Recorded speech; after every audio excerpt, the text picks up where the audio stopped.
আসসালামু আলাইকুম দর্শক, আশা করি সবাই ভালো আছে।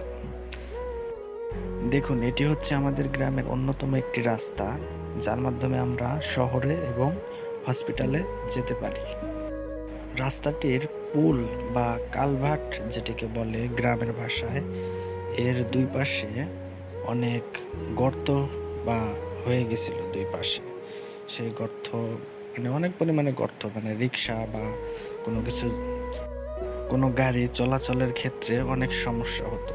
সেক্ষেত্রে আমাদের গ্রামের সবাই আমরা উদ্যোগ নিই যে আমরা 10 টাকা 20 টাকা অনেকজনের কাছ থেকে নিয়ে আমরা নিজেই সিমেন্ট ইট বালু কিনে জায়গাটা ঢালাই করে দিই। সেটা রাত্রে এই জন্য করি যে যাতে রাত্রে যান চলাচল অনেক কম হয়, যাতে সকালে ঢালাইটা শুকনা হয়ে যায় আর কি, গাড়ি চলাচলের সকালবেলা উপযোগী হয়ে যায়। এই জন্যই আর কি রাত্রে কাজটা।